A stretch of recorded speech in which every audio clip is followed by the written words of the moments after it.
What if I told you that the most powerful people in the world share one invisible trait that has nothing to do with intelligence, wealth, or connections? What if the secret to commanding respect, making better decisions, and achieving everything you want isn't about working harder or being louder, but about mastering something so simple yet so rare that most people never even think to develop it? That trait is calm. True, unshakable, calm. And by the end of this audiobook, you will possess a level of inner control that will make you unstoppable in any situation. Right now, as you listen to this, millions of people are losing their minds over things that don't matter. They're panicking in traffic, exploding in meetings, melting down over minor setbacks, and making terrible decisions because their emotions are in the driver's seat. Meanwhile, a small percentage of people remain completely composed, thinking clearly, while others spiral and quietly, taking control of every situation they enter. These people understand a fundamental truth that the masses never learn. Calm is not the absence of stress or pressure. Calm is power. It's the ability to think clearly when everyone else is losing their minds. It's the capacity to make intelligent decisions when chaos surrounds you. It's the ultimate form of self-mastery, and it's the one skill that will set you apart from 99% of the population. This audiobook contains 21 proven techniques that will transform you from someone who reacts to life into someone who responds with precision and control. These aren't feel-good theories or temporary fixes. These are battle-tested strategies used by Navy SEALs under fire, CEOs making billion-dollar decisions, surgeons saving lives, and negotiators diffusing hostage situations. You're about to learn the exact methods that separate those who crack under pressure from those who thrive in it. But here's what you need to understand. Calm isn't something you're born with or without. It's a skill. And like any skill, it can be developed, strengthened, and mastered through deliberate practice. Chapter 1. The hidden truth about calm and why most people get it wrong. Most people have a completely backwards understanding of what calm actually is. They think calm means being passive, soft, or detached from reality. They believe that staying calm means accepting whatever happens to you without fighting back or standing up for yourself. This is not only wrong, it's dangerous. True calm is not passivity. True calm is the ultimate display of strength and control. Think about the most powerful leaders throughout history. When everyone around them was panicking, they remained steady. When advisors were screaming conflicting advice, they thought clearly. When the stakes were highest and the pressure was crushing, they made the decisions that changed the course of history. This wasn't because they didn't feel stress or pressure. It was because they had trained themselves to remain functional and strategic regardless of external circumstances. The reason most people never develop this kind of calm is because they misunderstand what creates it. They think calm comes from having an easy life, from avoiding stress, or from being naturally laid back. But real calm is forged in the fire of difficult situations. It's built by repeatedly choosing control over reaction, strategy over emotion, and long-term thinking over short-term impulses.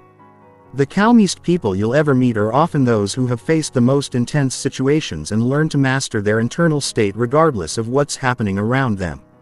Here's the truth that changes everything.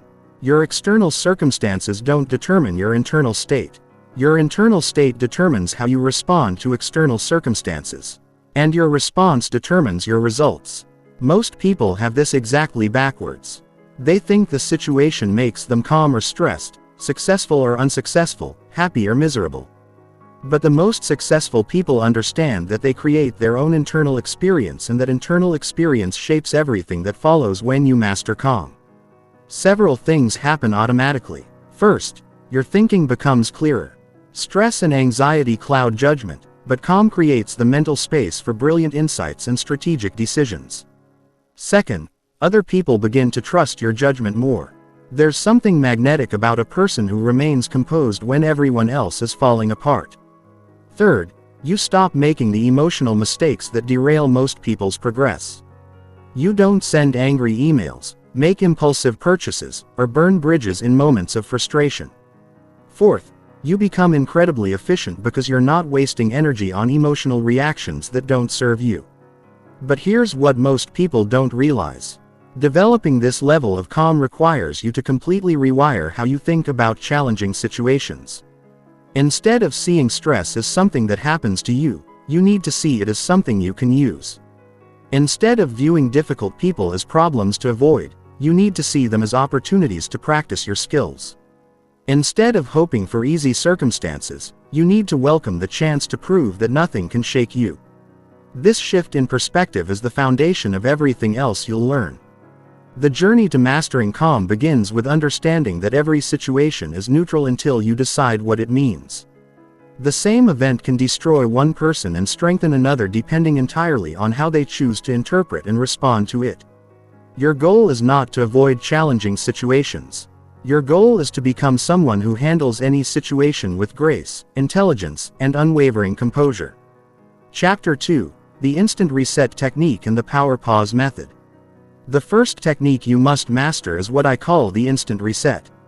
This is your emergency brake for moments when you feel your composure starting to slip. The moment you notice tension building, anger rising, or anxiety creeping in, you have a choice. You can let that emotion take control and make decisions you'll regret. Or you can activate your reset and regain control before you act. Here's exactly how the instant reset works. The moment you feel any intense emotion beginning to build, you immediately do 3 things. First, you take one deep breath through your nose for 4 counts. This isn't about relaxation. It's about buying yourself time and activating your parasympathetic nervous system. Second, you consciously relax your jaw, shoulders, and hands. Most people don't realize how much physical tension they carry, and this tension feeds emotional intensity. Third, you ask yourself one simple question: what would the calmest version of myself do right now? This entire process takes less than 10 seconds, but it creates a crucial gap between stimulus and response. In that gap, you regain access to your higher brain functions. You remember your long-term goals. You consider the consequences of different actions. You choose your response instead of being controlled by your reaction. The key is to practice this technique during low-stakes situations so it becomes automatic during high-stakes moments. Most people wait until they're already overwhelmed to try to calm down. But that's like trying to stop a speeding car by jumping in front of it. The instant reset works because you're catching the emotion early before it builds momentum. You're creating a pattern interrupt that stops the emotional escalation before it takes over your decision-making process. The second technique is the power pause method. This is different from the instant reset because you use it proactively in situations where you know tension is likely to arise before entering any challenging conversation, high-pressure situation, or potentially emotional encounter. You take a moment to set your internal state. Here's how the power pause works. Before you walk into that difficult meeting, before you answer that challenging phone call, before you have that confrontation you've been avoiding, you pause for 30 seconds. During this pause, you do 4 specific things. First, you visualize yourself handling the situation with complete calm and control.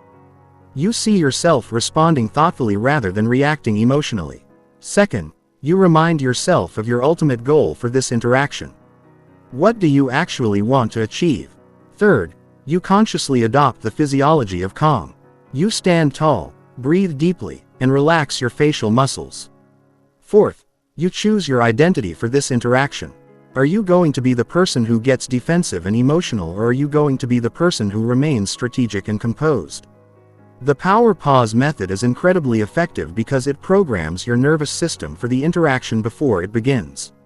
Instead of hoping you'll stay calm during a difficult situation, you're actually training your brain to default to calm responses. You're setting the tone internally before the external situation has a chance to dictate your emotional state. Professional negotiators, elite athletes, and successful leaders use versions of this technique constantly. They understand that how you enter a situation largely determines how you'll perform in it. If you walk into a challenging situation already wound up and reactive, you'll struggle to think clearly or make good decisions. But if you enter with your nervous system already calibrated for calm strategic thinking, you'll perform at a much higher level. The combination of these 2 techniques gives you both reactive and proactive calm. The instant reset saves you when emotions spike unexpectedly. The power pause method prevents emotional spikes from happening in the first place. Together, They create a foundation of emotional control that makes you incredibly difficult to throw off balance. Practice both of these techniques daily. Starting with low-pressure situations.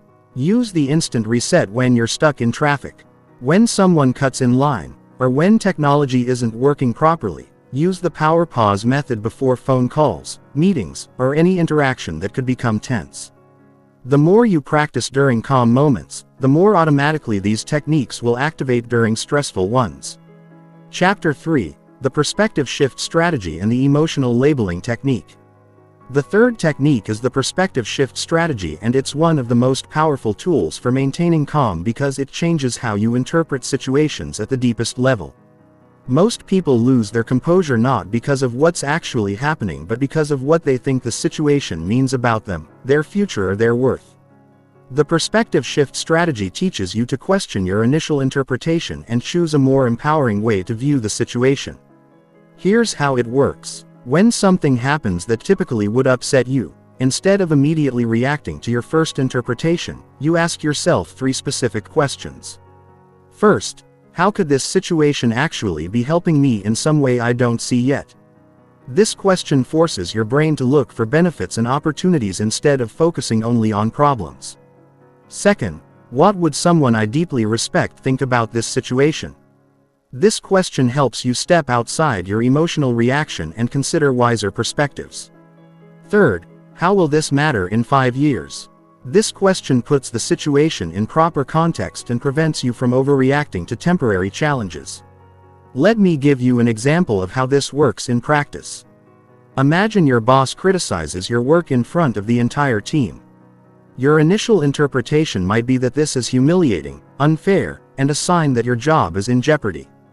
That interpretation will trigger anger, embarrassment, or anxiety. But using the perspective shift strategy, you ask the 3 questions. How could this help me? Maybe it's highlighting a blind spot I needed to see. Or maybe it's showing me exactly what standards I need to meet to advance. What would someone I respect think? They might see this as valuable feedback delivered poorly or as an opportunity to demonstrate professionalism under pressure. How will this matter in 5 years? In 5 years, you probably won't even remember this moment. But the skills you develop in handling it will serve you for decades. The perspective shift strategy doesn't mean denying reality or pretending everything is perfect.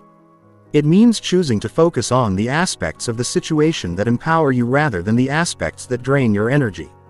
It means looking for the strategic response rather than the emotional reaction. It means remembering that every situation contains multiple possible meanings and you get to choose which meaning you focus on. The fourth technique is the emotional labeling technique, and it's based on cutting-edge neuroscience research showing that simply naming your emotions reduces their intensity and gives you more control over them. When you feel a strong emotion rising, instead of being overwhelmed by it or trying to push it away, you acknowledge it specifically and neutrally. Here's the process. The moment you notice a strong emotion, you mentally or quietly say, "I'm noticing anger." Or, "I'm noticing anxiety," or "I'm noticing frustration." You don't say, "I am angry" or "I am anxious." You say, "I'm noticing the emotion." This subtle difference is crucial, because it creates distance between you and the emotion. It reminds you that you are not the emotion. You are the one observing the emotion. After labeling the emotion, you rate its intensity on a scale from 1 to 10. This serves 2 purposes. First, it engages the rational part of your brain, which naturally calms the emotional part. Second, it gives you perspective on whether this emotion is proportional to the situation.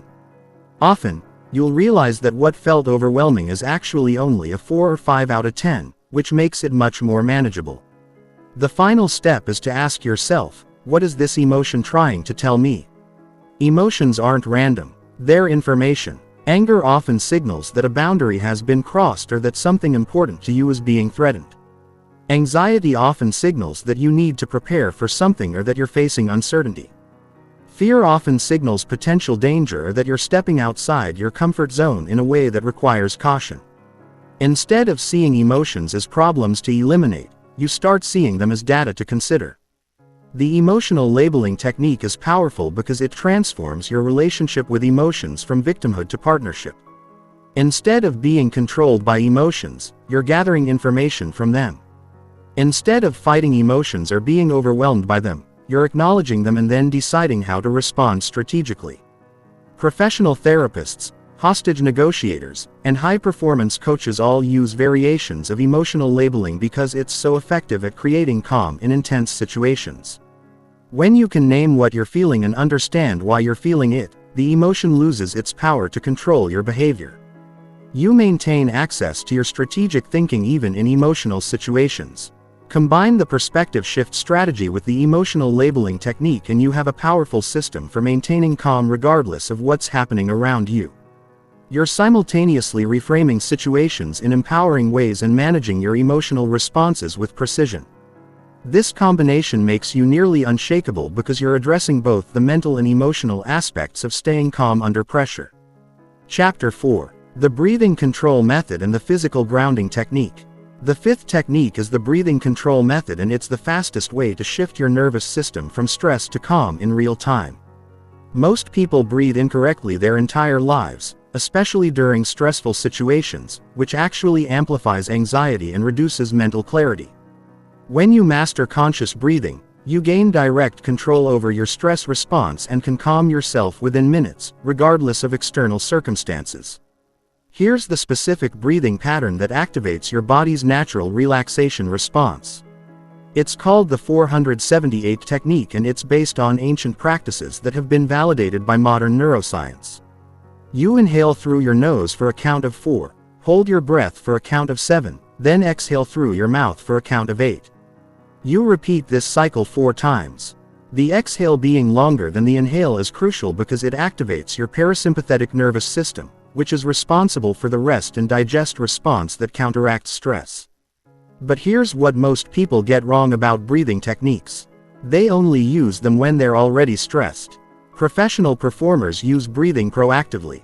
They use it before important presentations, challenging conversations, or high-stakes decisions. They understand that controlling your breathing before you need calm is far more effective than trying to calm down after you're already agitated. The key to making breathing work for you is understanding the physiology behind it. When you're stressed, your breathing becomes shallow and rapid, which signals to your brain that you're in danger. This triggers the release of stress hormones and makes it harder to think clearly. But when you consciously slow down and deepen your breathing, you're sending the opposite signal. You're telling your brain that you're safe and in control, which allows it to shift into a calmer, more strategic mode. Advanced practitioners take this even further with what I call combat breathing. This is a technique used by military personnel, emergency responders, and anyone who needs to maintain peak performance under extreme pressure. The pattern is simple: inhale for 4 counts, hold for 4 counts, exhale for 4 counts, hold empty for 4 counts, then repeat. What makes this different is that you practice it regularly during calm moments, so it becomes automatic during stressful ones.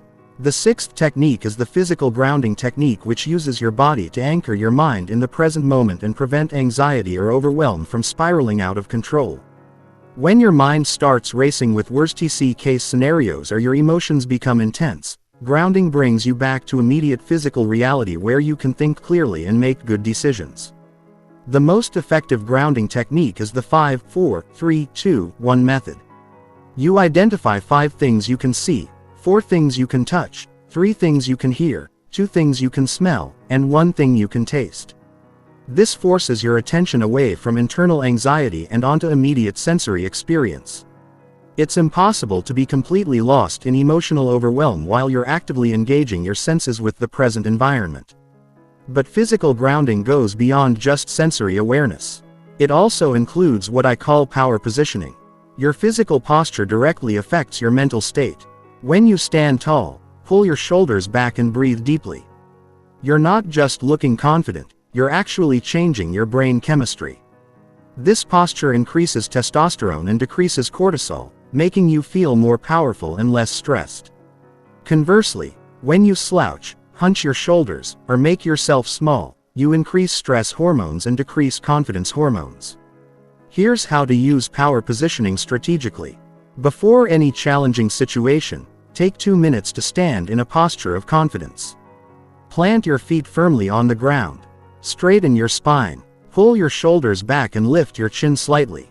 Put your hands on your hips or raise them above your head in a victory pose. Breathe deeply and consciously embody the feeling of being powerful and in control. This isn't about pretending to be confident.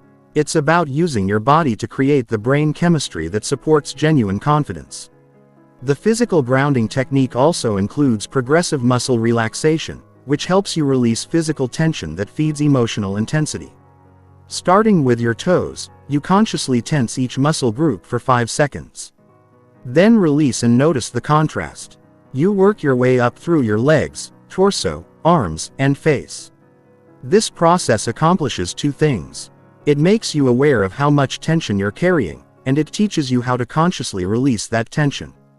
Professional athletes use versions of these techniques constantly because they understand the mind-body connection. They know that physical tension creates mental tension and that controlling their physiology is often the fastest way to control their psychology. When your body is grounded and relaxed, your mind automatically becomes calmer and clearer. The combination of breathing control and physical grounding gives you 2 powerful tools for managing your nervous system. Breathing works from the inside out, changing your internal chemistry to create calm. Physical grounding works from the outside in, using your body and environment to stabilize your mind. Together they create a comprehensive system for maintaining composure. Regardless of external pressure, practice these techniques daily, not just during stressful moments. The goal is to make conscious breathing and physical awareness habits that happen automatically when you need them most.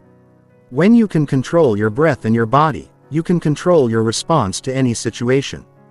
Chapter 5. The Mental Rehearsal System and the Worst-Case Scenario Planning Method.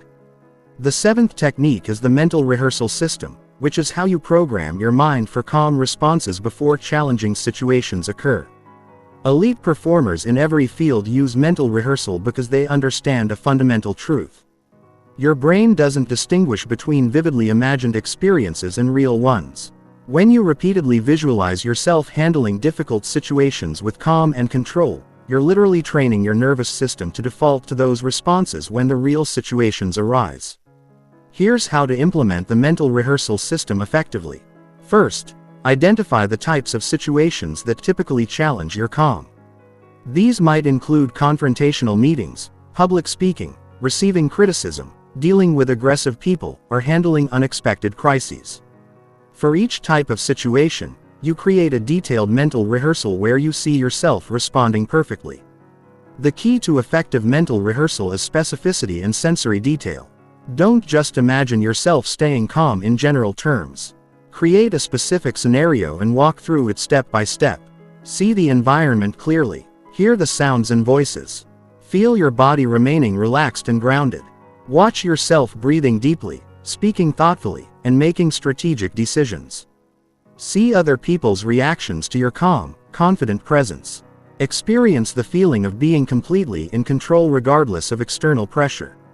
But here's where most people make a mistake with visualization.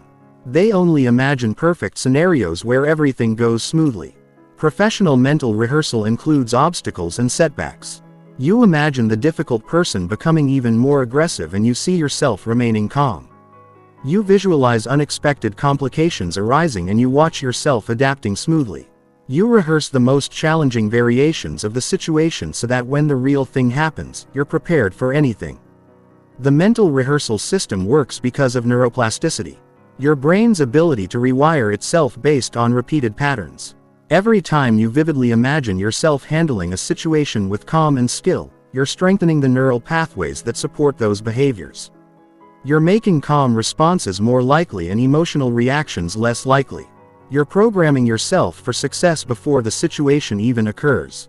Advanced practitioners use what I call progressive mental rehearsal. They start by visualizing themselves succeeding in mildly challenging situations, then gradually increase the difficulty of the scenarios they rehearse. This builds confidence and competence progressively so that by the time they face truly difficult situations, they've already succeeded in their minds hundreds of times. The 8th technique is the worst-case scenario planning method. And it's the opposite of what most people expect.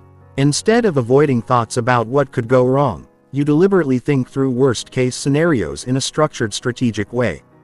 This technique eliminates anxiety by removing uncertainty and giving you concrete plans for handling anything that might happen. Here's how worst-case scenario planning works. For any situation that's causing you stress or anxiety, you ask yourself 3 questions. First, what's the absolute worst thing that could realistically happen? Second, what would you do if that worst-case scenario actually occurred? Third, what's the probability that this worst-case scenario will actually happen? Most anxiety comes from uncertainty and the feeling that you'd be helpless if things went wrong. But when you've thought through the worst possibilities and created plans for handling them, you eliminate both uncertainty and helplessness. You realize that even the worst-case scenarios are manageable and that you have more resilience and options than you initially thought. Let me give you an example. Suppose you're anxious about giving a presentation to important clients. The worst-case scenario might be that you completely freeze up, forget everything you wanted to say, and lose the account. Using this technique, you'd plan exactly what you'd do if that happened. You might prepare backup notes, practice recovering from mistakes, identify alternative ways to engage the audience, and even prepare a graceful way to acknowledge nervousness if it occurs. You'd also realize that the probability of completely freezing is very low, especially if you're prepared. The power of this technique is that it transforms vague anxiety into concrete planning. Instead of your mind spinning with undefined fears, you're engaging your strategic thinking to solve specific problems. Instead of feeling helpless, you're creating a sense of control and preparedness. Instead of avoiding thoughts about what could go wrong, you're using those thoughts to make yourself stronger and more resilient. Professional risk managers, military strategists, and successful entrepreneurs all use versions of worst-case scenario planning because it's so effective at reducing anxiety and increasing actual preparedness. They understand that thinking through problems before they occur is much easier than trying to solve them in the moment while under pressure. The worst-case scenario planning method also includes what I call the 10-10 rule. For any situation that's causing stress, you ask, how will I feel about this in 10 minutes? How will I feel about this in 10 months? How will I feel about this in 10 years? This puts the situation in proper perspective and prevents you from overreacting to temporary challenges. When you combine mental rehearsal with worst-case scenario planning, you create a comprehensive system for mental preparedness. Mental rehearsal programs you for success while worst-case planning prepares you for challenges. You're training your mind to expect success while simultaneously building resilience for setbacks. This combination creates a deep sense of calm confidence because you know you're prepared for anything. The key is to practice both techniques regularly, not just when facing major challenges. Spend a few minutes each day mentally rehearsing yourself succeeding in upcoming situations. Spend a few minutes thinking through potential obstacles and creating plans for overcoming them. This daily practice builds a foundation of mental preparedness that serves you in every area of life. Chapter 6: The Emotional Firewall Technique and the Energy Management System. The 9th technique is the Emotional Firewall Technique, and it's your defense against other people's emotional chaos. One of the biggest challenges to maintaining calm is that emotions are contagious. When someone around you is panicking, angry, or overwhelmed, their emotional state can unconsciously trigger similar responses in you. The emotional firewall creates a protective barrier that allows you to remain centered even when surrounded by emotional turbulence. Here's how the emotional firewall works. Before entering any situation where you might encounter intense emotions from others, you consciously create a mental boundary around yourself. Imagine a protective shield or bubble surrounding your entire body. This isn't just visualization. It's a psychological technique that prepares your nervous system to maintain its own state regardless of external emotional influences. The key to making this firewall effective is understanding the difference between empathy and emotional absorption. Empathy means understanding and caring about what others are feeling without taking on their emotions as your own. Emotional absorption means unconsciously matching other people's emotional states, which destroys your ability to help them or think clearly. The firewall allows you to remain empathetic while staying emotionally independent. When someone is expressing intense emotion around you, instead of automatically matching their energy level, you consciously choose to remain at your optimal emotional state. If they're shouting, you speak more quietly. If they're moving frantically, you move more deliberately. If they're speaking rapidly, you speak more slowly. This isn't about being cold or uncaring. It's about providing stability and leadership in an emotionally chaotic situation. Professional counselors, hostage negotiators, and emergency responders all use versions of the emotional firewall because they understand that they can't help anyone if they become emotionally overwhelmed themselves. They maintain compassion and understanding while preserving their ability to think strategically and respond effectively. The advanced version of this technique involves what I call emotional Aikido. Instead of resisting other people's intense emotions, you acknowledge them and redirect them. When someone is angry, you say something like, "I can see this is really important to you and I want to understand your perspective." When someone is panicking, you say, "This situation is definitely concerning, and I think we can work through it step by step." You're validating their emotional experience while redirecting the interaction toward problem solving rather than emotional escalation. The 10th technique is the energy management system, which is based on the understanding that your emotional state is directly connected to your physical and mental energy levels. When your energy is depleted, you become much more susceptible to stress, irritation, and emotional reactivity. When your energy is optimized, maintaining calm becomes effortless even in challenging situations. Energy management begins with recognizing that different activities either charge your batteries or drain them. High-drain activities include dealing with difficult people, making complex decisions, processing negative information, or forcing yourself to do things you hate. High-charge activities include doing work you find meaningful, spending time with positive people, engaging in physical exercise, or practicing skills you enjoy developing. The key insight is that most people manage their time but ignore their energy. They schedule back-to-back meetings with difficult people, spend hours consuming negative news, and wonder why they feel overwhelmed and reactive by the end of the day. Energy-aware individuals structure their days to maintain optimal energy levels, which makes calm responses natural rather than forced. Here's how to implement the energy management system. First, you audit your typical day and identify which activities drain your energy and which ones restore it. Second, you structure your schedule to include energy-restoring activities between energy-draining ones.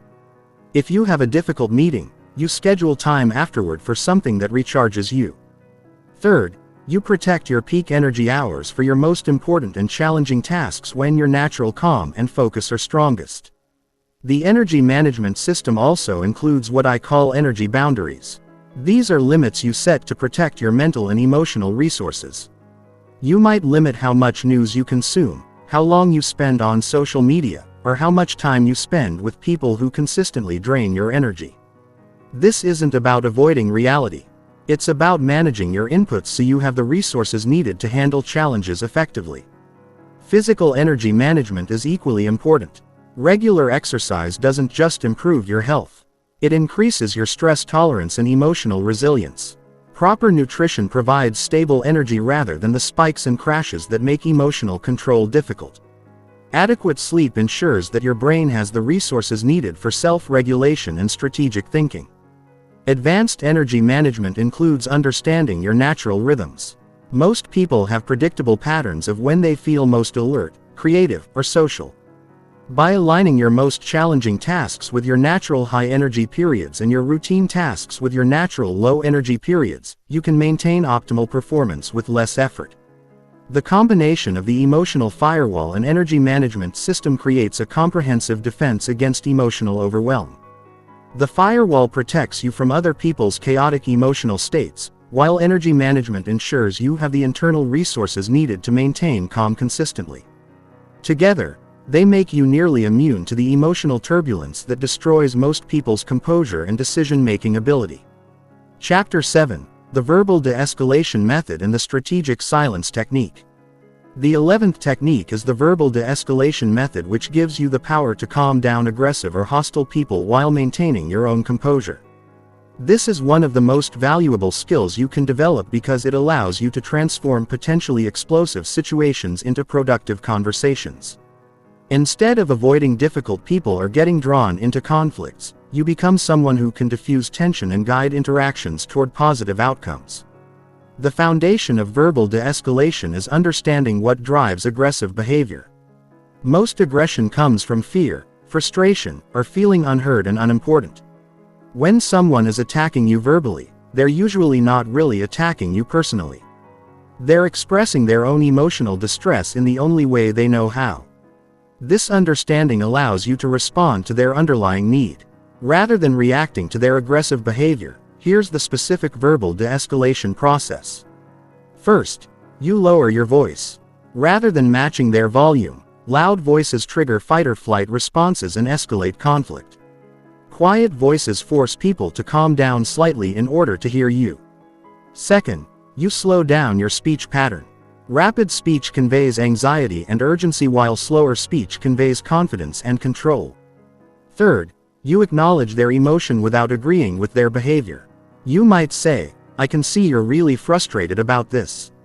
Or, "It sounds like this situation is really important to you." The fourth step is to ask questions instead of making statements. Questions engage the rational part of their brain and give them a chance to feel heard. Instead of defending yourself or arguing with their points, you ask things like, "Help me understand what would work better for you or what would need to happen for you to feel good about this situation." Questions shift the dynamic from conflict to collaboration. The fifth step is to find something you can genuinely agree with, even if it's small. This creates a foundation of common ground that you can build on. You might agree that the situation is frustrating, that their concerns are understandable, or that finding a solution is important. This agreement doesn't mean you're accepting blame or giving up your position. It means you're creating connection instead of division.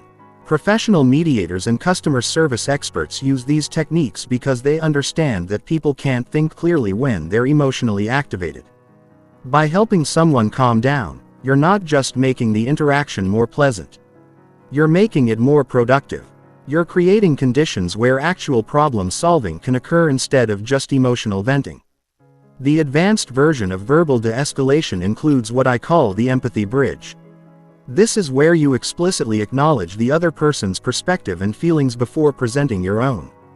You might say something like, "I understand why this would be frustrating from your position, and I think there might be a way to address your concerns while also handling the constraints I'm working with." This approach makes people feel heard and understood, which dramatically reduces their need to be aggressive. The 12th technique is the strategic silence technique, and it's one of the most powerful tools for maintaining control in any conversation while giving yourself time to think and respond strategically. Most people are uncomfortable with silence and will rush to fill it, often revealing information or making concessions they hadn't planned to make. When you master strategic silence, you gain access to information and influence that most people never discover. Here's how strategic silence works in practice. When someone asks you a difficult question, instead of immediately responding, you pause for 3 to 5 seconds while you consider your response. This pause serves multiple purposes. It shows that you're taking their question seriously. It gives you time to think of the best possible answer, and it often makes them elaborate on their question, giving you more information to work with. Strategic silence is also powerful when someone makes a statement that you disagree with or that seems designed to provoke a reaction. Instead of immediately arguing or defending yourself, you remain silent and wait to see if they'll clarify, modify, or back down from their statement. Often, people will moderate their own extreme positions when they're not getting the resistance they expected. In negotiations, strategic silence is incredibly effective after making an offer or hearing a counter-offer. The person who speaks first after an offer is made is usually the one who makes the next concession. By remaining comfortably silent, you put subtle pressure on the other party to improve their offer or accept yours. But here's what most people get wrong about silence. They make it awkward instead of strategic. Strategic silence is calm and comfortable, not tense or aggressive. You maintain eye contact. Keep your posture relaxed and convey through your body language that you're thoughtfully considering what's been said. You're not using silence to punish or manipulate. You're using it to create space for better thinking and communication. The key to mastering strategic silence is becoming comfortable with pauses in conversation. Most people have been conditioned to fill every moment with words. But the most influential communicators understand that what you don't say is often more powerful than what you do say.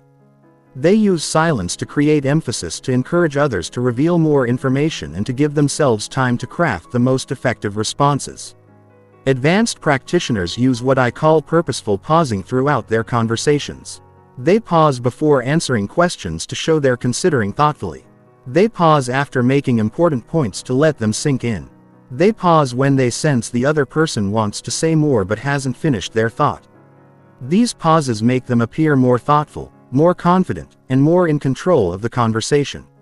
Strategic silence also works beautifully with the verbal de-escalation techniques. When someone is being aggressive, sometimes the best response is calm, patient silence. This silence often makes them realize how they sound and naturally causes them to moderate their tone. It also gives them space to move from emotional venting to actual communication. The combination of verbal de-escalation and strategic silence makes you incredibly effective in difficult conversations. You can calm down aggressive people while gathering information and maintaining control of the interaction. You become someone who can handle any personality type and turn potential conflicts into productive discussions. Chapter 8: The Pressure Performance Protocol and the High-Stakes Decision Matrix. The 13th technique is the Pressure Performance Protocol, which is designed specifically for situations where the stakes are high and everyone is watching. These are the moments that define careers and relationships. The important presentation, the crucial negotiation, the emergency that requires immediate leadership, the confrontation that's been building for months. Most people perform worse under pressure, but with the right protocol, you can actually perform better when the stakes are highest. The Pressure Performance Protocol begins with reframing what pressure actually means.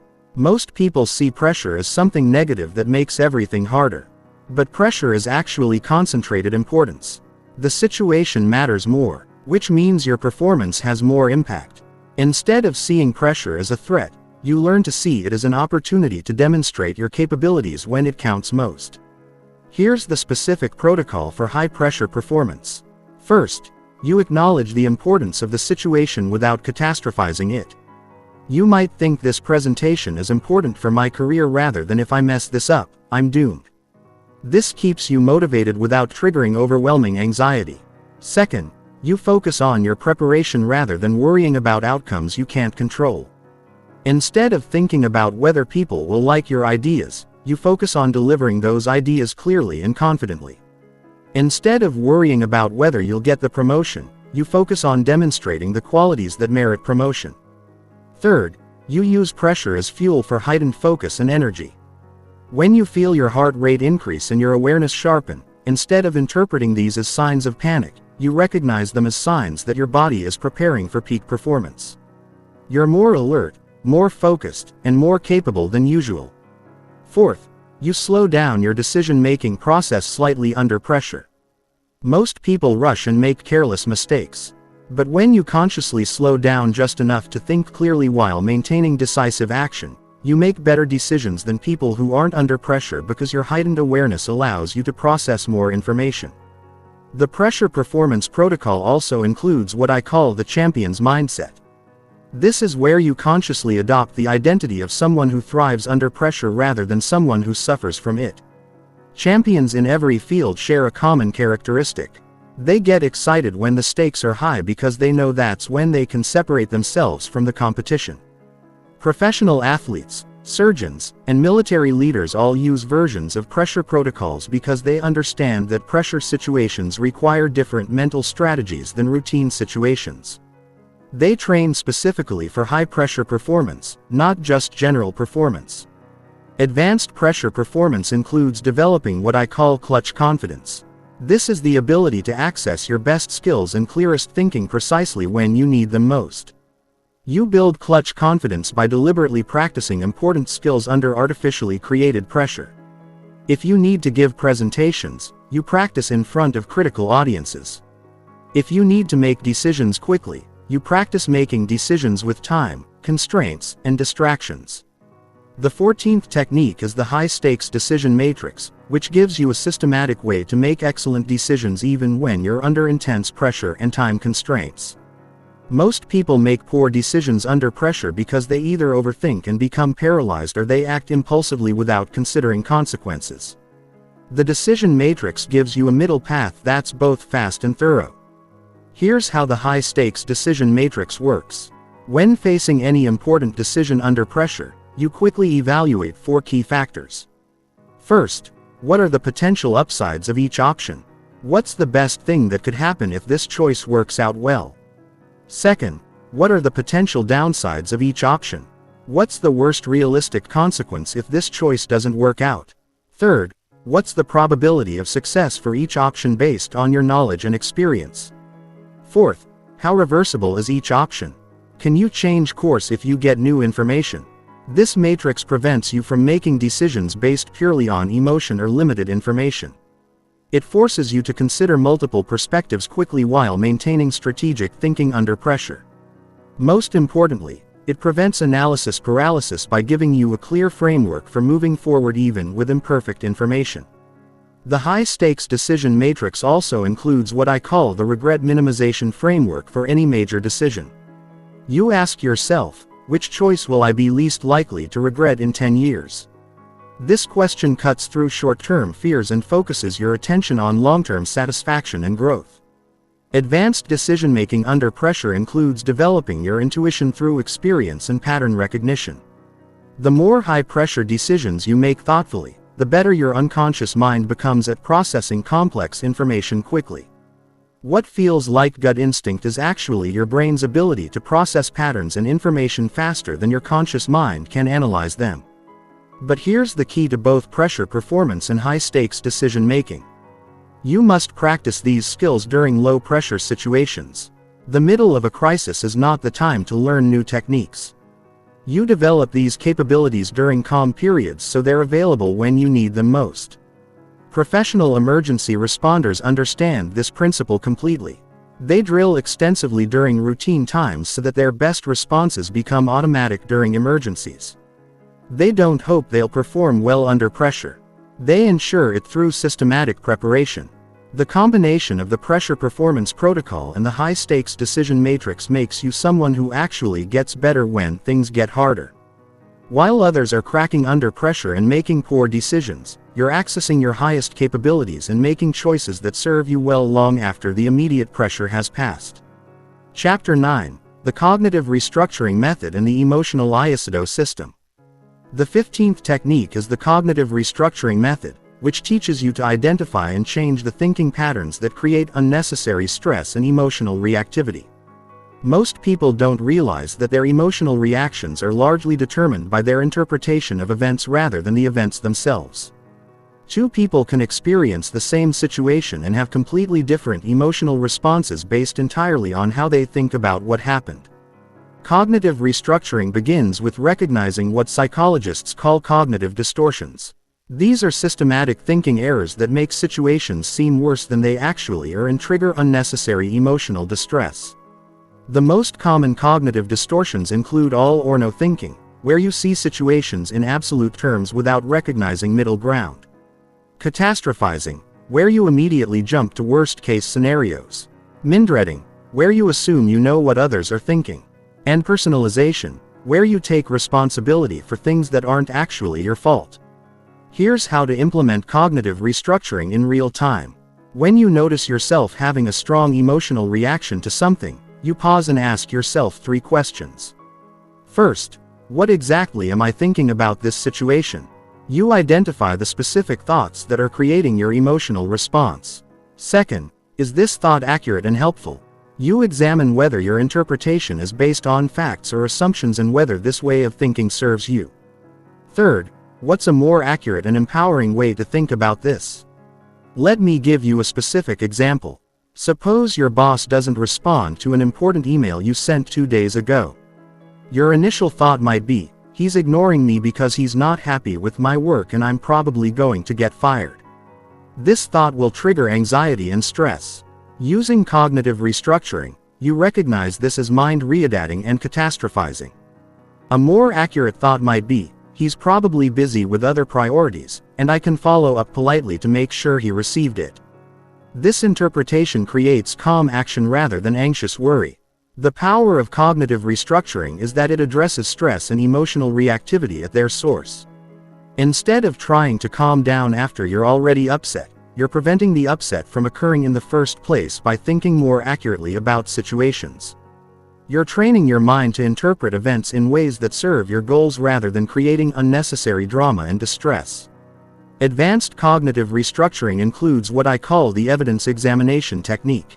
When you notice yourself thinking something that creates stress, you ask, what evidence do I have that this thought is true? What evidence do I have that it might not be true? What would I tell a friend who was thinking this way about their situation? This process helps you step outside your emotional reaction and evaluate your thoughts objectively. Professional cognitive behavioral therapists use these techniques because they're incredibly effective at reducing anxiety, depression, and emotional reactivity. The techniques work because they address the root cause of most emotional distress, inaccurate and unhelpful thinking patterns. The 16th technique is the emotional Aikido system, which teaches you to handle emotional attacks and manipulative behavior without becoming defensive or aggressive. Just as physical Aikido uses an attacker's energy and momentum against them, emotional Aikido allows you to deflect emotional attacks while maintaining your composure and often turning the situation to your advantage. Emotional Aikido begins with understanding the difference between someone who's expressing genuine emotion and someone who's trying to manipulate or control you through emotional displays. Genuine emotion deserves empathy and support. Emotional manipulation deserves strategic response that doesn't reward the manipulative behavior. Here's how emotional Aikido works in practice. When someone is being emotionally manipulative, trying to make you feel guilty, or attempting to control you through anger or tears, you don't resist their emotional energy directly. Instead, you acknowledge their emotion while redirecting toward problem solving. You might say something like, "I can see you're upset about this. What specifically would you like me to do differently?" Or, "It sounds like this situation isn't working for you. What would work better?" This approach accomplishes several things simultaneously. It shows that you care about their emotional experience without taking responsibility for causing it. It moves the conversation from emotional venting to practical solutions. It puts the responsibility back on them to communicate clearly rather than trying to control you through emotional displays. The key principle of emotional Aikido is that you never try to fight someone's emotion directly, but you also don't allow their emotion to control your behavior. You remain empathetic and caring while maintaining clear boundaries about what you will and won't do. You support their right to feel whatever they're feeling while protecting your right to make your own decisions. Advanced emotional Aikido includes what I call the validation and redirect technique. You validate their emotional experience while redirecting their energy toward constructive action. For example, if someone says, "You never listen to me and you don't care about what I think," instead of defending yourself or arguing, you might respond, "It sounds like you don't feel heard, and that's important to me. Help me understand what specifically I should be listening to better." This response validates their feeling of not being heard without accepting blame for not caring. It redirects their energy from accusation to education. It shows that you want to understand and improve without admitting fault for past behavior. Most importantly, it maintains your emotional equilibrium while addressing their genuine concerns. Professional negotiators, therapists, and leaders use emotional Aikido because it allows them to handle difficult personalities and emotionally charged situations without getting pulled into drama or conflict. They maintain their effectiveness and composure while still showing appropriate care and concern for others. The combination of cognitive restructuring and emotional Aikido gives you comprehensive tools for managing both your internal emotional responses and external emotional challenges from other people. You can think more clearly about situations while handling emotional attacks and manipulation with grace and effectiveness. This combination makes you nearly immune to the emotional chaos that derails most people's success and happiness. Chapter 10: The Stress Inoculation Training and the Calm Mastery Integration Protocol. The 17th technique is stress inoculation training, which is based on the medical principle that exposure to small amounts of stress actually makes you more resistant to larger amounts of stress later.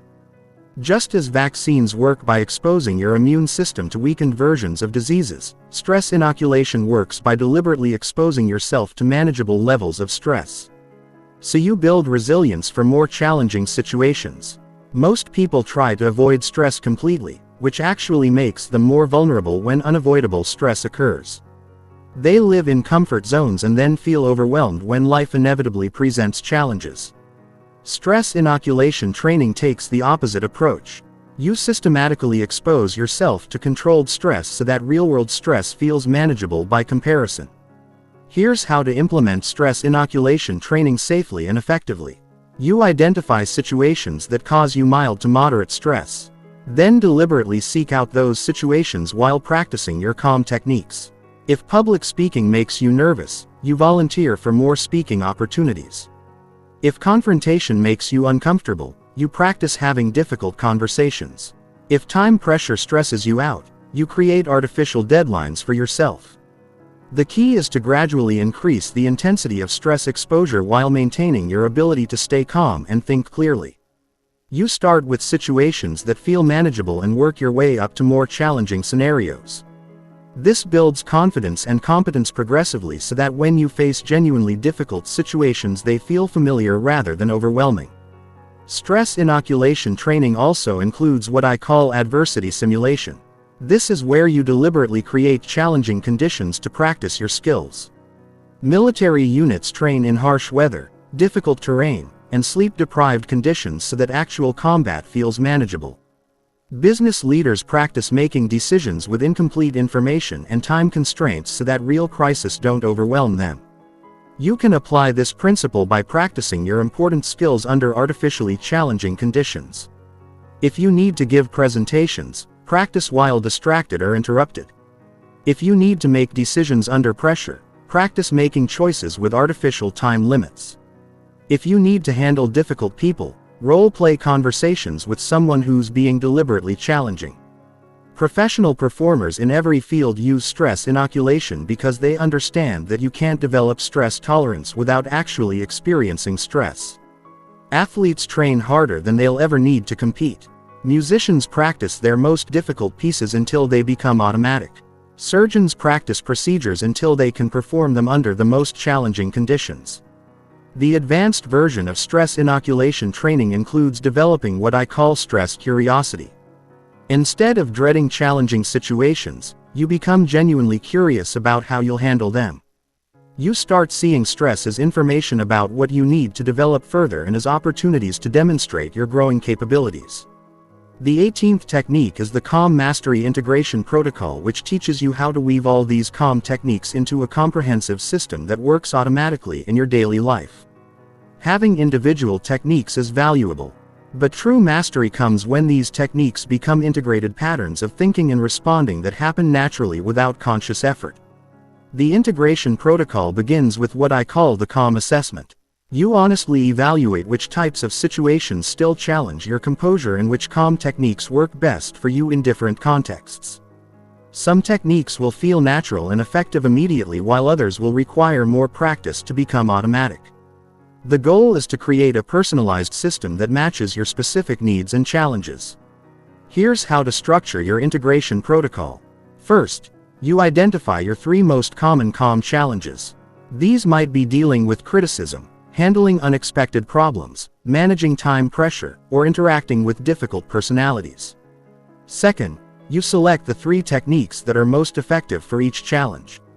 This gives you a toolkit of 9 specific techniques that address your most frequent needs. Third, you create what I call trigger practices. These are specific situations or feelings that automatically remind you to activate your calm techniques. For example, whenever you feel your jaw tensing, you automatically do the instant reset. Whenever you walk into a potentially challenging meeting, you automatically activate the power pause method. Whenever someone raises their voice, you automatically implement the emotional firewall. The integration protocol also includes developing your personal calm mantras. These are specific phrases or concepts that instantly access your calm state. They might be reminders like "I choose my response" or "This is an opportunity to practice" or "Calm is my competitive advantage." The key is to choose mantras that feel authentic and powerful to you. Then use them consistently until they automatically trigger calm responses. Advanced integration includes what I call the calm leadership mindset. This is where you start seeing yourself not just as someone who stays calm for your own benefit but as someone who brings calm to others. You become a stabilizing influence in your family, workplace and social circles. People start coming to you when they need level-headed advice or when situations become chaotic. The ultimate goal of the integration protocol is to reach what I call automatic calm. This is where staying composed becomes your default response to challenging situations. You don't have to remember to use techniques or force yourself to stay calm. Your nervous system has been trained to maintain equilibrium regardless of external circumstances. Professional first responders, elite military units, and top performers in high-pressure careers all demonstrate automatic calm. They've trained their stress response system so thoroughly that they naturally access their best thinking and decision-making abilities even in extreme situations. The key to successful integration is consistent practice across all areas of your life. Not just during major challenges. You use these techniques when dealing with minor inconveniences like traffic or technology problems. You practice them during routine interactions that have no significant stakes. This daily practice builds the neural pathways that make calm responses automatic. When they really matter, the combination of stress inoculation training and the calm mastery integration protocol transforms you from someone who occasionally uses calm techniques into someone who embodies calm as a core aspect of their personality and capabilities. You become genuinely unshakable because your nervous system has been systematically trained for composure under any conditions. Chapter 11: The Identity Shift Method and the Preemptive Calm Strategy. The 19th technique is the Identity Shift Method, and it's one of the most profound ways to achieve lasting calm because it changes who you believe yourself to be at the deepest level. Most people try to act calm while still identifying as someone who gets stressed, overwhelmed, or reactive. But when you shift your core identity to someone who is naturally calm and composed, the external techniques become unnecessary because calm behavior flows automatically from your self-concept. Here's how identity governs behavior. Your actions are always consistent with who you believe yourself to be. If you see yourself as someone who gets nervous during presentations, you'll unconsciously create that experience. If you see yourself as someone who loses their temper when frustrated, you'll find reasons to validate that identity. But if you genuinely see yourself as someone who remains composed under pressure, your subconscious mind will work to make your behavior match that identity. The identity shift method begins with consciously choosing who you want to be in challenging situations. Instead of saying "I'm trying to be calmer," you start saying "I am someone who stays calm under pressure." Instead of "I hope I don't get nervous," you think "I'm the kind of person who performs well when it matters." This isn't positive thinking or self-deception. It's consciously programming your self-concept to support the behaviors you want to develop. But here's the key to making identity shifts permanent. You must provide evidence to your subconscious mind that this new identity is true. Every time you choose a calm response over a reactive one, you're proving to yourself that you are indeed someone who stays composed. Every time you handle a difficult situation with grace, you're reinforcing your identity. As someone who thrives under pressure, the most effective way to build this evidence is through what I call identity anchoring moments. These are specific situations where you consciously choose to act according to your new identity rather than your old patterns. When someone cuts you off in traffic instead of reacting with anger, you choose calm because that's who you are now. When you receive criticism, instead of becoming defensive, you listen thoughtfully because that's what composed people do. Each time you act according to your new identity, especially in situations where you would have reacted differently in the past, you're literally rewiring your brain's understanding of who you are. Your subconscious mind notices this consistency and begins to expect calm responses from you. Eventually, staying composed becomes as automatic as any other aspect of your personality. Professional athletes use identity shifting constantly. They don't just train their bodies. They train their self-concept. They see themselves as clutch performers, as people who get better when the stakes are higher. This identity makes their performance under pressure feel natural rather than forced because they're simply being who they believe themselves to be. Advanced identity shifting includes what I call the future self-visualization. You spend time each day visualizing yourself as someone who has already mastered complete calm and composure. You see yourself handling every type of challenging situation with wisdom and grace. You experience what it feels like to be unshakable. You imagine how others see you and respond to your calm presence. This visualization creates a target identity that your subconscious mind works to achieve. The 20th technique is the preemptive calm strategy, which involves identifying your personal stress patterns and interrupting them before they build momentum. Most people react to stress after it's already overwhelming them.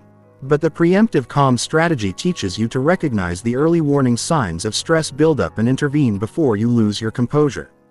Here's how to develop your preemptive calm strategy. First, you conduct what I call a stress pattern audit. You observe yourself for several weeks and identify the specific situations, times of day, types of people, or combinations of factors that consistently challenge your calm. You might notice that you get reactive when you're hungry and someone interrupts your work. You might realize that certain people consistently trigger defensive responses. You might discover that you lose composure when you're running late and unexpected problems arise. Once you've identified your stress patterns, you create specific preemptive interventions for each one. If hunger plus interruption equals reactivity, you might eat regular snacks and set boundaries around your focused work time. If certain people trigger defensiveness, you might use the power pause method before every interaction with them. If time pressure plus unexpected problems equals overwhelm, you might build buffer time into your schedule and practice the instant reset technique during routine delays. The power of the preemptive calm strategy is that it prevents stress reactions rather than trying to manage them after they've already started. It's much easier to maintain calm than it is to recover calm once you've lost it. By interrupting your stress patterns early, you maintain access to your best thinking and decision-making abilities throughout the day. Advanced preemptive calm includes developing what I call environmental design for calm. You structure your physical and social environment to support composure rather than stress. This might mean organizing your workspace to reduce frustration, choosing routes that avoid traffic stress, or limiting time with people who consistently drain your energy. You're not avoiding challenges. You're eliminating unnecessary sources of stress so you can handle the important challenges with full resources. Professional high performers understand environmental design intuitively. They don't rely solely on willpower to maintain peak performance. They create conditions that make peak performance more likely.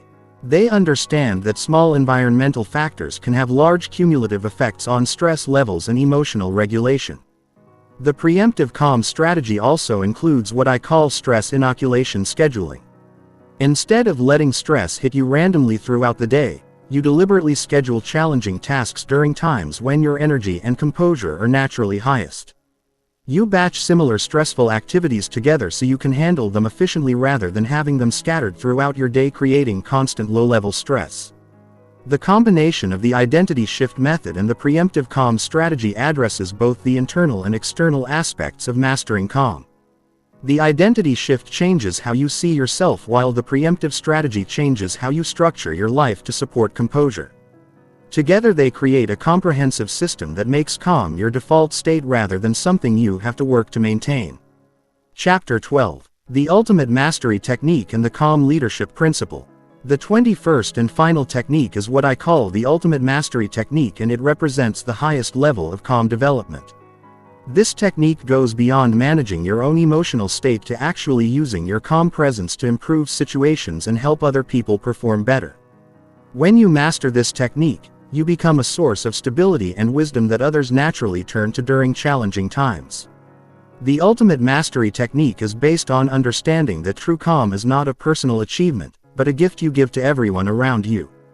When you remain composed during chaos, you're not just protecting yourself from stress, you're providing a model of how to handle difficulty with grace. When you stay strategic during emotional situations, you're not just making better decisions for yourself, you're helping others think more clearly, too. Here's how the Ultimate Mastery Technique works in practice. When you enter any situation where people are stressed, overwhelmed, or reactive, instead of focusing on protecting your own calm, you focus on bringing calm to the entire situation. You become what I call a calm anchor.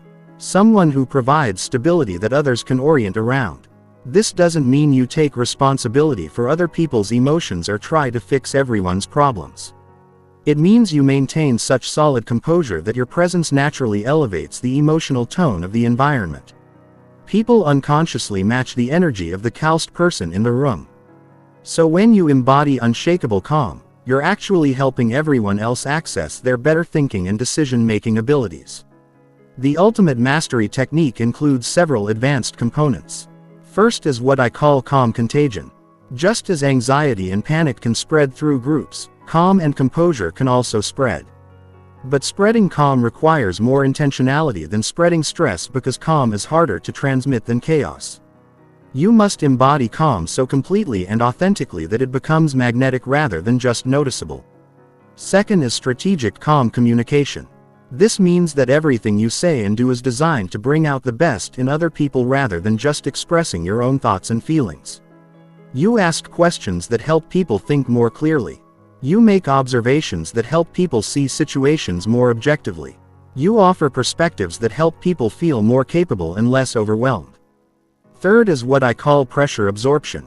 In high-stress situations, instead of deflecting pressure or avoiding responsibility, you consciously absorb some of the stress from the environment so others can function better. This doesn't mean taking on stress unnecessarily, but it means being willing to handle more than your share of difficulties so that solutions can emerge. Professional leaders in crisis situations demonstrate the ultimate mastery technique constantly. They don't just stay calm for their own benefit. They create calm conditions that allow their entire team to perform optimally. They understand that their emotional state sets the tone for everyone else's performance and decision-making. The advanced version of this technique includes what I call calm mentorship. This is where you help other people develop their own calm capabilities rather than just relying on your calm presence.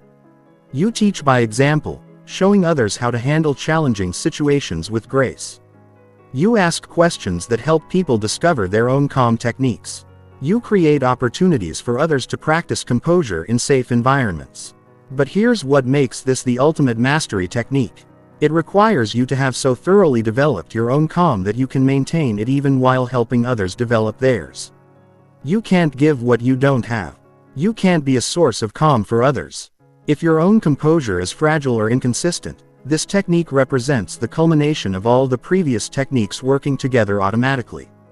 The second part of this final technique is the calm leadership principle, which is about understanding that true leadership is not about authority or control but about the ability to remain strategically calm while helping others access their best capabilities.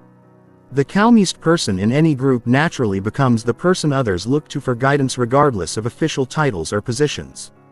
Calm leadership begins with recognizing that people follow those who can think clearly when they cannot. In crisis situations, people don't follow the loudest voice or the person with the most authority. They follow the person who seems most capable of navigating the difficulty successfully. That person is almost always the one who has maintained their composure and strategic thinking ability. Here's how to exercise calm leadership in any situation. First, you focus on solutions rather than problems. While others are discussing what's wrong or who's to blame, you're asking what needs to happen next and how to move forward effectively. Second, you ask the questions that others aren't thinking to ask because they're too caught up in emotional reactions. Third, you help people separate what they can control from what they cannot and focus their energy on the controllable factors. Calm leadership also means being willing to make decisions when others are paralyzed by uncertainty or overwhelmed by options. You don't make decisions arbitrarily or without input, but you provide direction when direction is needed. You're willing to take responsibility for outcomes when others are too afraid to act. Advanced calm leadership includes what I call situational calm adaptation. This means recognizing that different situations require different types of calm leadership. Sometimes you need to be more directive and decisive. Sometimes you need to be more supportive and encouraging. Sometimes you need to be more challenging and confrontational. But in all cases, you maintain your underlying composure while adapting your approach to what the situation requires. The ultimate mastery technique and the calm leadership principle represent the highest expression of all the calm techniques you've learned. They show that mastering calm is not ultimately about personal benefit. Although the personal benefits are enormous, it's about becoming someone who can help create better outcomes in any situation through the power of composed thinking and strategic action. When you reach this level of mastery, staying calm is no longer something you do. It's simply who you are. And who you are becomes a gift that improves every situation you enter and every person you interact with. Chapter 13. The Neuroscience of Permanent Calm and Advanced Pattern Integration. Understanding the neuroscience behind calm mastery gives you powerful insights into why these techniques work and how to accelerate your development. Your brain is constantly rewiring itself based on your repeated thoughts, emotions, and behaviors. Every time you choose a calm response over a reactive one, you're literally strengthening the neural pathways that support composure and weakening the pathways that create emotional reactivity. The key insight from neuroscience research is that your brain cannot distinguish between real experiences and vividly imagined ones. This is why mental rehearsal and visualization are so effective. When you repeatedly visualize yourself handling challenging situations with perfect calm, your brain creates the same neural pathways as if you had actually succeeded in those situations hundreds of times. You're essentially programming your nervous system for calm responses through strategic imagination. But here's what most people don't understand about neuroplasticity. The changes happen fastest when you combine new experiences with specific emotions and focused attention. Simply going through the motions of calm techniques won't create lasting change. You need to engage emotionally with your progress and pay careful attention to the improvements you're experiencing. This emotional engagement and focused attention accelerate the rewiring process dramatically. Advanced neuroscience applications include what I call conscious consolidation. After any situation where you successfully maintained your composure, you spend a few minutes consciously reviewing what you did well. You replay the experience in your mind, focusing on how good it felt to remain calm and strategic. You imagine yourself handling similar situations with the same composure in the future. This conscious consolidation helps your brain prioritize these new neural pathways over the old reactive patterns. The science also reveals why consistency is more important than intensity for developing permanent calm. Your brain strengthens pathways based on frequency of use, not on how dramatically you use them. This means that choosing calm responses consistently in low-stakes situations is more effective for long-term development than occasionally achieving perfect composure in high-stakes situations. Professional neuroscientists who study peak performance have discovered that the most effective way to rewire emotional responses is through what they call progressive challenge integration.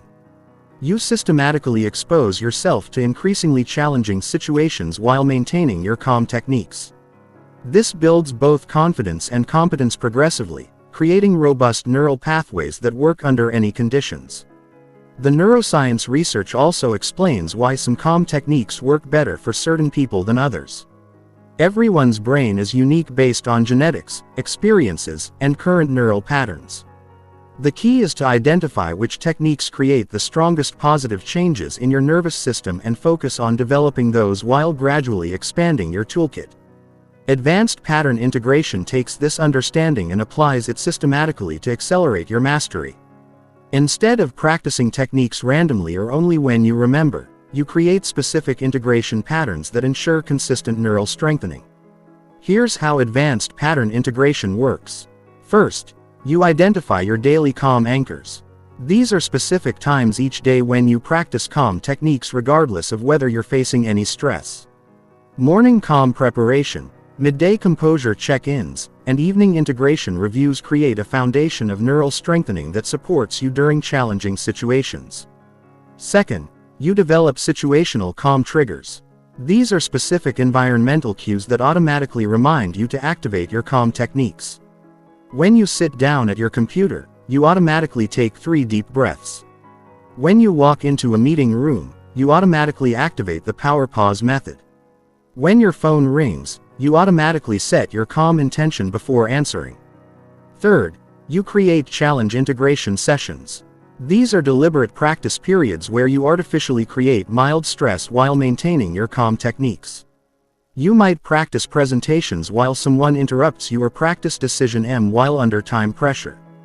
This controlled stress exposure accelerates your development because it creates the neural pathways needed for real-world success. Advanced pattern integration also includes what I call cross-situational calm transfer. This is where you consciously connect your calm successes across different areas of life.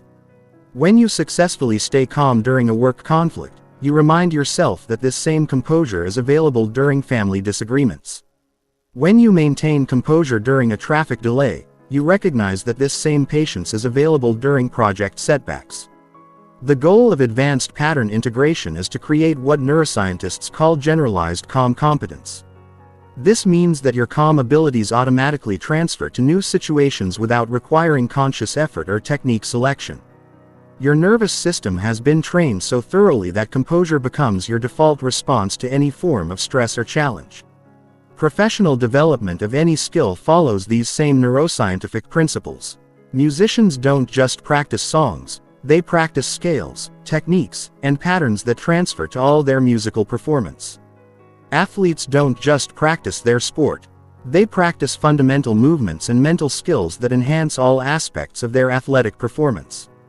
Your calm development should follow the same comprehensive approach. The combination of neuroscience understanding and advanced pattern integration ensures that your calm mastery becomes permanent rather than temporary. You're not just learning techniques to use occasionally. You're rewiring your brain to make calm responses automatic and effortless in any situation. Chapter 14. The 30-Day Calm Transformation System and Mastery Acceleration Protocols.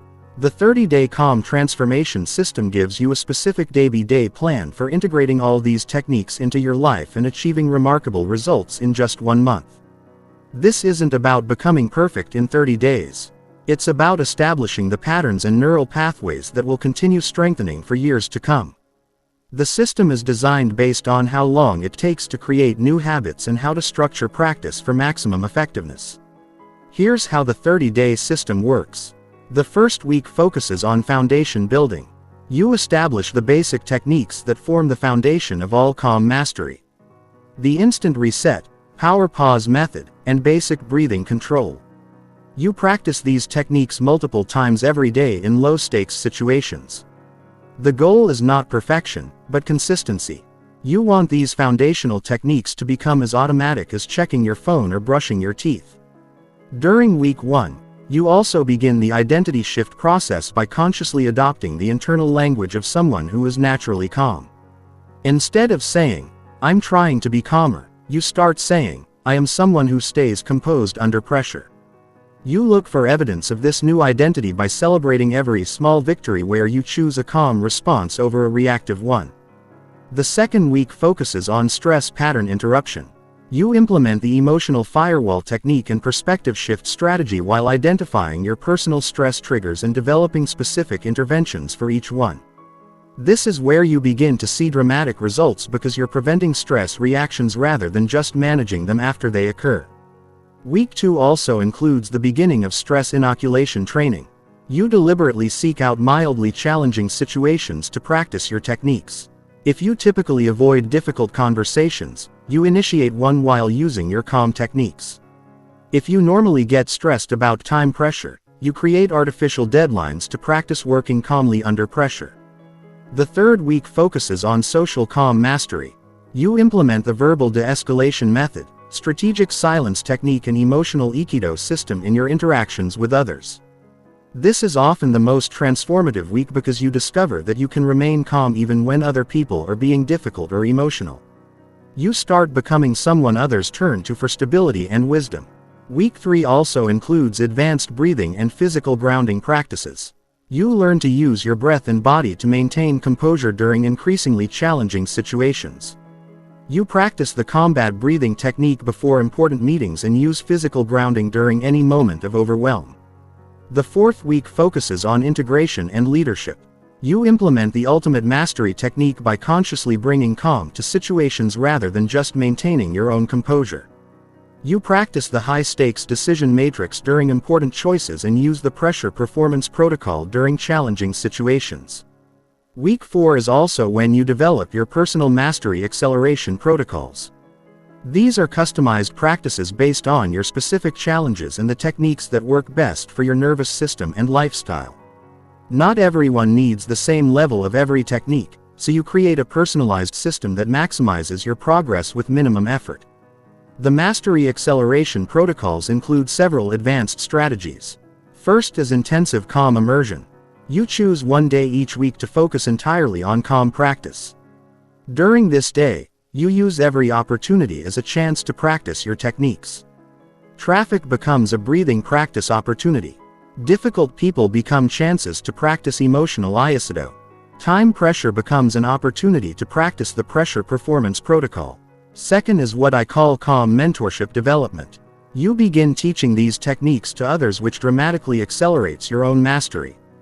Teaching forces you to understand the techniques at a deeper level and gives you additional practice opportunities. You might help a family member develop breathing techniques or show a colleague how to use the power pause method. Third is challenge-seeking behavior. Instead of avoiding stressful situations, you begin consciously seeking appropriate challenges to test and develop your calm abilities.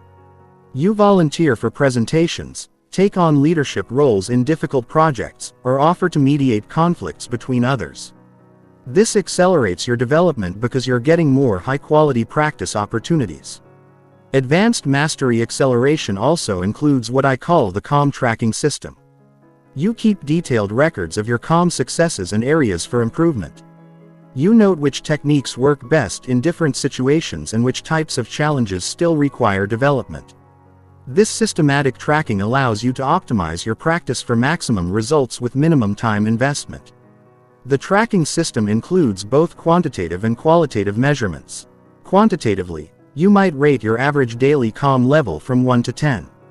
Track how many times you successfully use techniques instead of reacting emotionally, or measure how long it takes you to recover composure after challenging situations.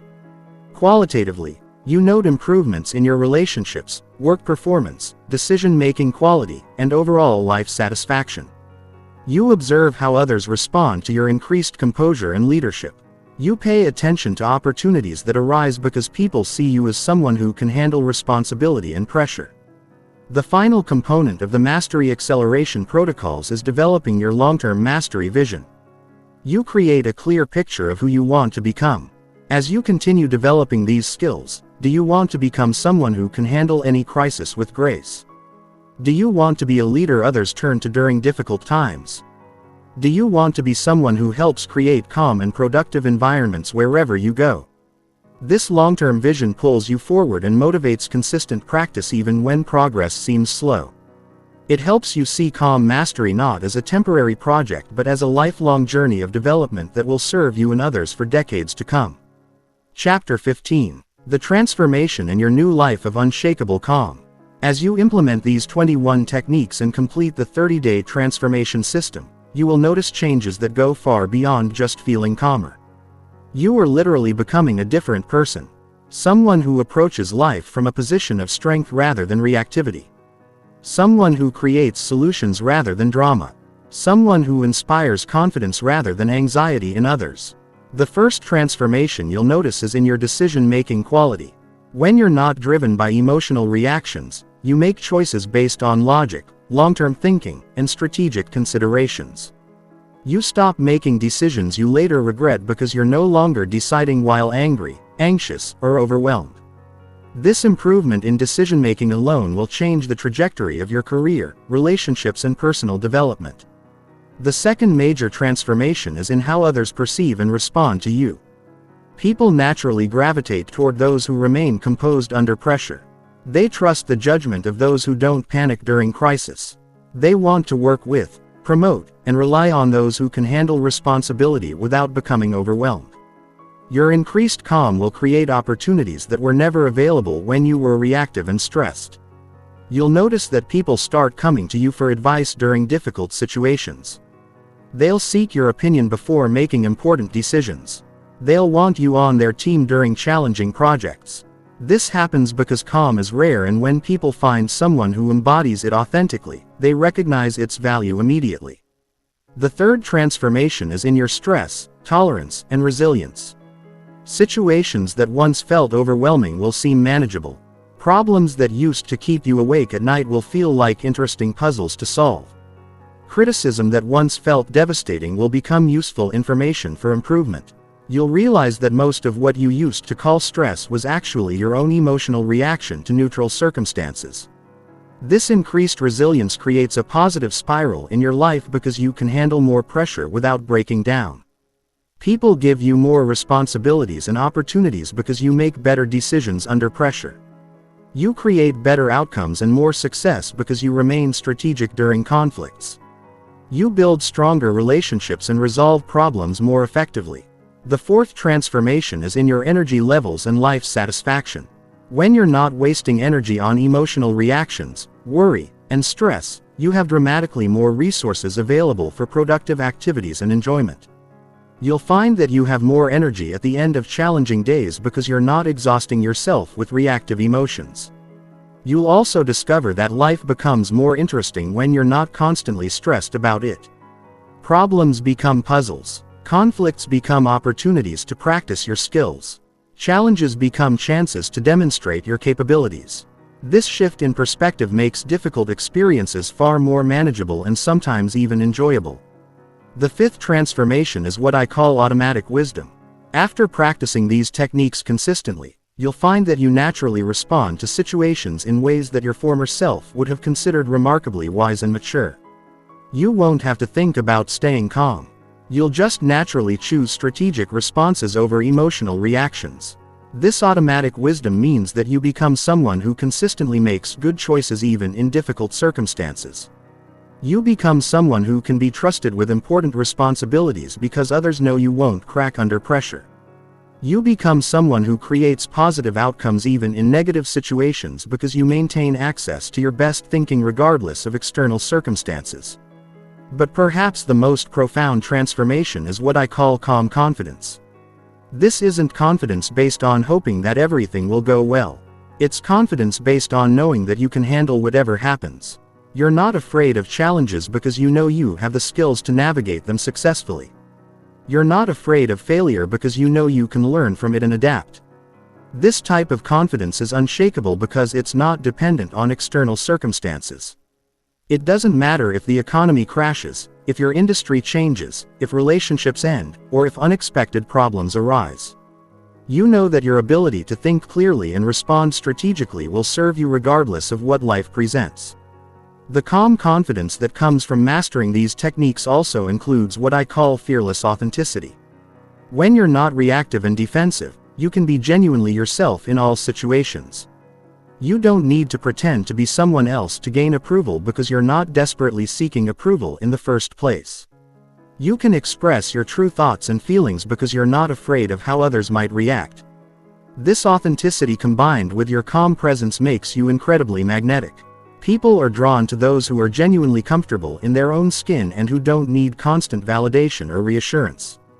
They want to be around those who create calm, positive energy rather than drama and stress.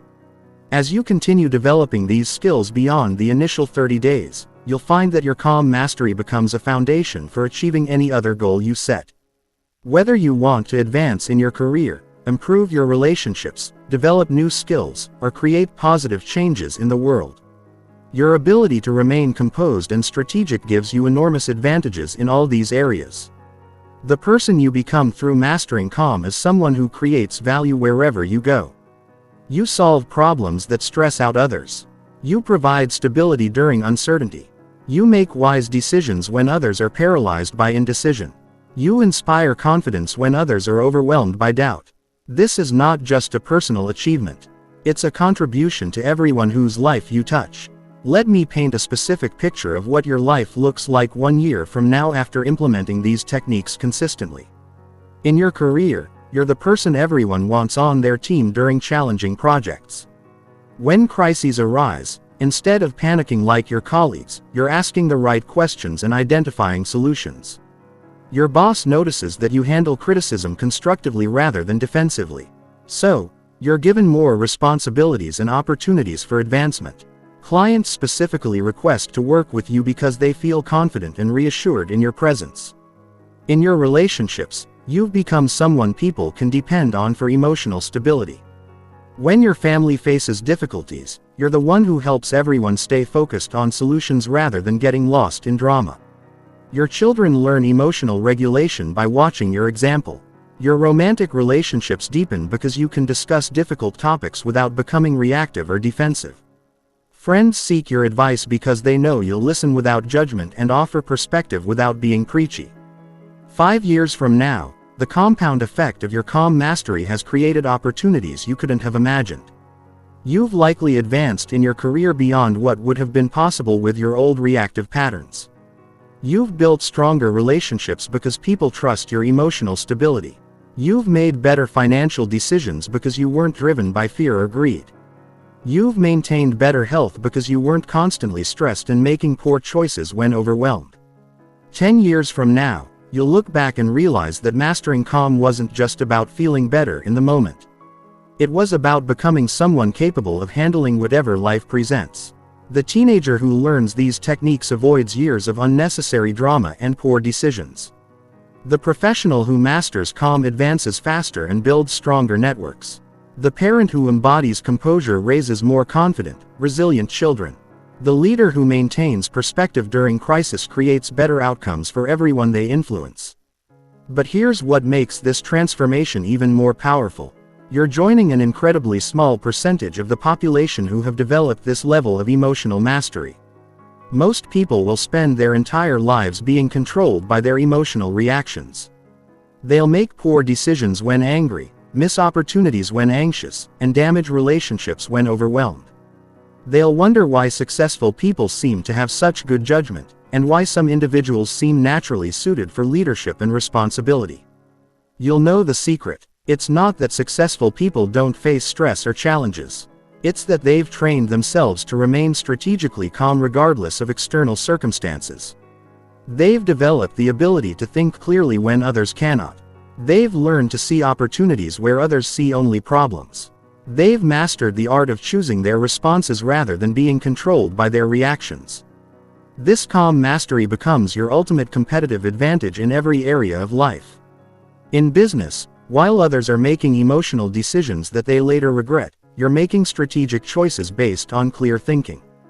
In relationships, while others are creating drama and conflict through reactive behavior, you're building deeper connections through thoughtful communication.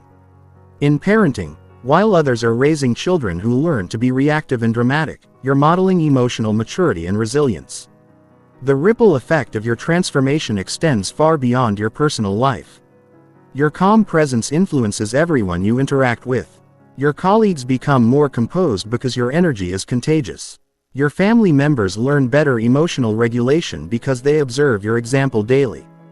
Your friends make better decisions because they have access to your clear thinking during their difficult moments years from now. You might not even remember what it felt like to be controlled by stress and emotional reactions. Your new patterns will have become so automatic that staying calm feels as natural as breathing. You'll handle crises that would have devastated your former self with complete composure. You'll make decisions that your old self would have considered impossibly wise and mature. You'll create outcomes that your reactive version never could have achieved. This is the compound effect of emotional mastery. Small daily choices to remain calm rather than reactive create massive long-term advantages. Each time you choose strategy over emotion, you're not just handling that moment better. You're building neural pathways that make strategic thinking your default response. Each time you help someone else stay calm, you're not just improving that interaction. You're becoming someone others naturally turn to for leadership and guidance. Your journey to mastering calm is ultimately about becoming the highest version of yourself. It's about developing the mental and emotional strength to handle any challenge life presents while maintaining your values, relationships, and sense of purpose. It's about becoming someone who doesn't just survive difficult times, but who helps others thrive during them as well. The 21 techniques in this audiobook are not just stress management tools. They are life mastery tools. They give you the ability to remain strategic when others are reactive, to see opportunities when others see only problems, and to create positive outcomes even in negative circumstances. Most importantly, they give you the power to choose your response to any situation, which is the ultimate form of personal freedom and strength. But remember this, knowledge without implementation is worthless. You can understand every technique in this audiobook perfectly and still remain exactly where you were if you don't consistently apply them. The transformation happens through practice, not through understanding. Your future self, the one who has mastered unshakable calm, is not created by good intentions or perfect plans. That person is created by daily choices to practice these techniques even when you don't feel like it. Especially when you don't feel like it. You now have everything you need to transform from someone who is controlled by circumstances into someone who maintains control regardless of circumstances. The question is not whether these techniques will work. The question is whether you will consistently apply them until they become automatic. Your future self, the one who has mastered unshakable calm, is waiting for you to begin this transformation today.